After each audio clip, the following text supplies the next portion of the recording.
The train doors hiss open at Bank Station. 8:47 a.m.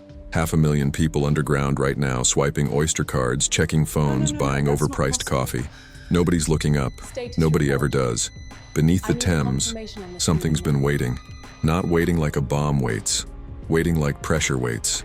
Like geology waits. The kind of waiting that doesn't care about stock markets or royal weddings or whether Arsenal won last night. 700 miles down, there's a plume. That's what they call it in the papers when they bother to mention it at all.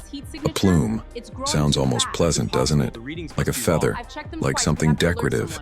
It's a column of molten rock the size of whales, rising through the mantle at about an inch per year, which sounds slow until you do the math, until you realize it's been rising since before London was a swamp, before the Romans, before anyone called this place anything. The cracks started 3 weeks ago, not big ones. Hairline fractures in Victorian sewers, a burst pipe in Shoreditch that flooded a gym. Thames Water blamed the contractors. The contractors blamed Thames Water. Classic London, really. Nobody blamed the fact that the bedrock under the city was literally being cooked from below. Geologists noticed. Obviously, there's always someone noticing. Professor Rachel Kimani at UCL had been tracking microseisms for months. Tiny earthquakes, barely enough to rattle a teacup. She sent emails. She filed reports. She used words like anomalous and concerning thermal signatures. Her inbox auto-replied. Everyone was on holiday in August. The thing about catastrophe is how ordinary everything feels right before. That's what gets you. Not some dramatic countdown. Not sirens wailing across the city. Just Tuesday morning. Someone arguing about Brexit in a queue. A teenager's earbuds leaking tinny music. A pigeon with one foot pecking at a Pret wrapper. 9:03 a.m. The first vent opens. Not opens, erupts. Through the concrete floor of a parking garage in Waterloo. Security camera catches it for exactly 4 seconds before the camera melts. Just this spray of orange and black, like someone punctured the earth with a needle and hell came squirting out. The sound is what people remember, if they remember anything. Not an explosion, more like tearing. Like fabric ripping, but the fabric is reality, and it's ripping from the bottom up. Sulfur dioxide hits the tube tunnels first, heavier than air, so it sinks, rolls down the escalators like invisible fog. People think it's a gas leak, some kind of industrial accident. They're covering their mouths with scarves, with newspapers, trying to get back to the surface. But the surface is changing. 9:11 a.m. Crack opens down the center of Westminster Bridge. Not a crack you could step over. A crack wide enough to swallow a double-decker bus, which it does. The number 87, half full of tourists taking photos of Big Ben. They don't even have time to scream. Just gravity and darkness, and then nothing. The Thames doesn't know what to do with itself. Part of it starts draining into the rift. This waterfall pouring into magma, flashing to steam instantly. But there's more water than the crack can drink. The river backs up, sloshes over embankments. Floods the south bank while simultaneously draining away. Water finds its level, they say. Except when the level is dropping into the mantle. Parliament's burning. Not from bombs or riots or any of the dozen ways people imagined it might burn. Just from heat. The stone itself is cooking. The green leather benches in the Commons are turning black, curling like dead leaves. Someone's still trying to call 9999. The lines are jammed. Everyone's trying to call 999. Or 911.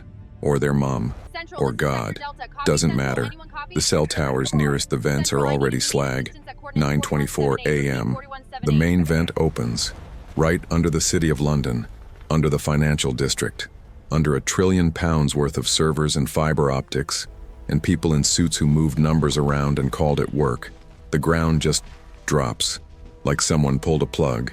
A square kilometer of London, prime real estate, every inch worth more than most people make in a lifetime, drops 15 meters in under a minute. The buildings don't collapse, not immediately. They sink, intact. Like toys in a sandbox that someone's pushing down from underneath. Glass curtain walls shattering floor by floor, each pop sending a shower of diamonds into the smoke. The gherkin tilts, actually tilts, 45 degrees, before the base gives out completely. You can see inside it for a moment. All the floors, all the desks and chairs and potted plants, just exposed. Like a dollhouse someone ripped the front off of. Then it's gone. The smoke isn't black. That's the thing. Volcanic smoke has colors nobody's invented names for. Browns that verge on purple, grays that contain orange. It rises in a column that punches through every cloud over southern England in about 6 minutes, keeps going, hits the stratosphere like a fist through wet paper. From Heathrow you can see it. Every plane on the tarmac sees it. This pillar of chaos growing on the eastern horizon, spreading at the top like some nightmare mushroom. Pilots are getting orders to take off immediately. Fly north. Fly anywhere that isn't here. Most of them don't make it off the ground before the ash cloud swallows the airport. King's Cross Station is trying to evacuate. Trying. But where do you evacuate to when the thing you're evacuating from is coming from below? The northbound trains are packed, people hanging off the doors, pushing through windows. Someone's baby is screaming. Everyone's baby is screaming. The tube's still running. Automatically. Nobody remembered to shut it down, or maybe nobody could. So these trains are just circulating. Empty ones passing through stations that are filling with gas. Some of them derail when the tracks warp from heat. Some keep going, driverless, full of corpses that look like they fell asleep against the windows. 10:02 a.m. The caldera starts forming. That's the technical term. Caldera. Spanish for cauldron. Real nice and poetic until you're watching one happen in real time under a city of 9 million people. The ground doesn't just sink anymore. It collapses, folds in on itself.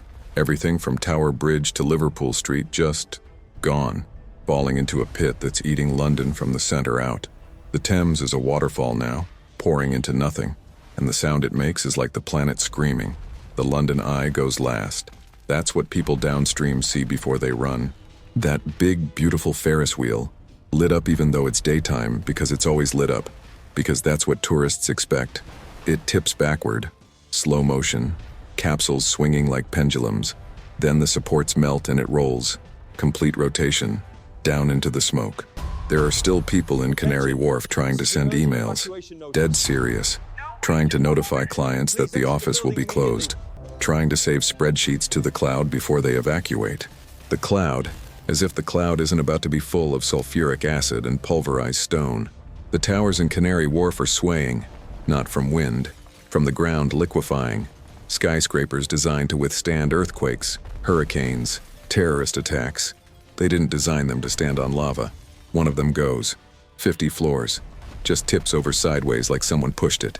The sound it makes when it hits is the sound of $1 billion and 3,000 lives becoming rubble in under 10 seconds. The East End's on fire. Proper fire. Not lava, just regular burning from broken gas lines and shorted electrics and the sheer heat radiating from the center. Victorian terraces going up like matchsticks. Council estates that survived the Blitz, survived Thatcher, survived everything. Gone. People in boats on the Thames, the ones who thought water was safe. The river's boiling. Not metaphorically, actually boiling. Fish floating belly up, cooked in their own habitat. Some of the boats are trying to motor downstream, but the waterfall behind them is pulling everything back, creating this current no engine can fight. One capsizes. 20 people in the water. The water that's 90 degrees Celsius and rising. Nobody's streaming this. The internet's dead. Power grid collapsed when the substations in central London melted. There's no footage, no viral videos, no hashtags. Just people seeing it with their own eyes and knowing nobody will believe them if they survive, which most of them won't. 11:30 a.m. The ash cloud reaches Paris.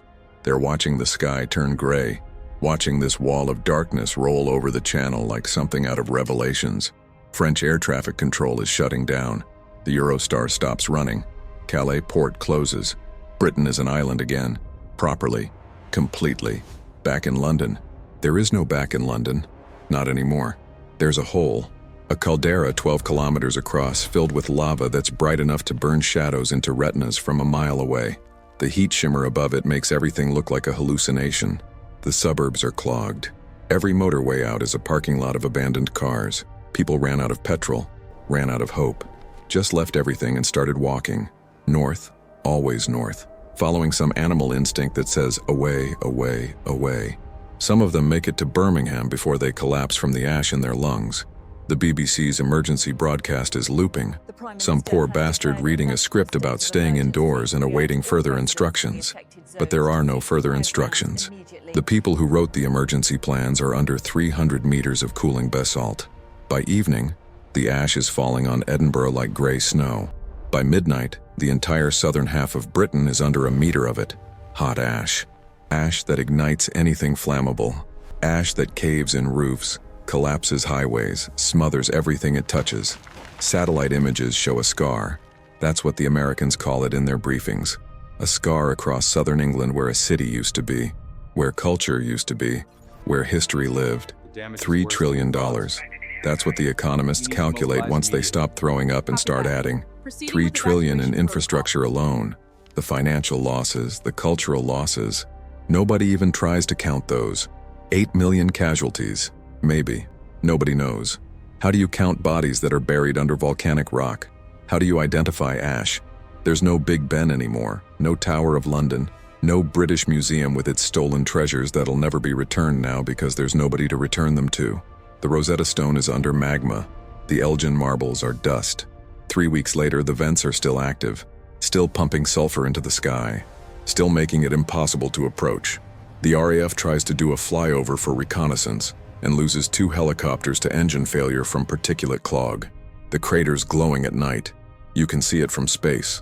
This angry orange wound in the dark. They're talking about evacuating the rest of the UK, relocating the government to Canada or somewhere. But relocating to where? And who's they anymore? The King's in Scotland. The Prime Minister was in number 10 when the ground opened. Was. Nobody's rebuilding. You don't rebuild on an active volcanic field.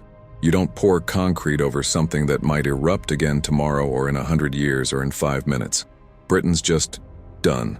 Functionally, economically. All those centuries of empire and industry and surviving everything from plagues to world wars ended by something that doesn't care about history. The geologists were right, turns out. Professor Kimani's last email, sent at 8:52 a.m. on that Tuesday, said, "We're sitting on a loaded gun." Nobody read it until after. The thing nobody tells you about disasters is how quiet it gets after. Not silent, quiet. The hiss of settling ash, the creak of cooling rock, wind moving through a city that isn't there anymore. And somewhere, 700 miles down, the plume's still rising, still waiting.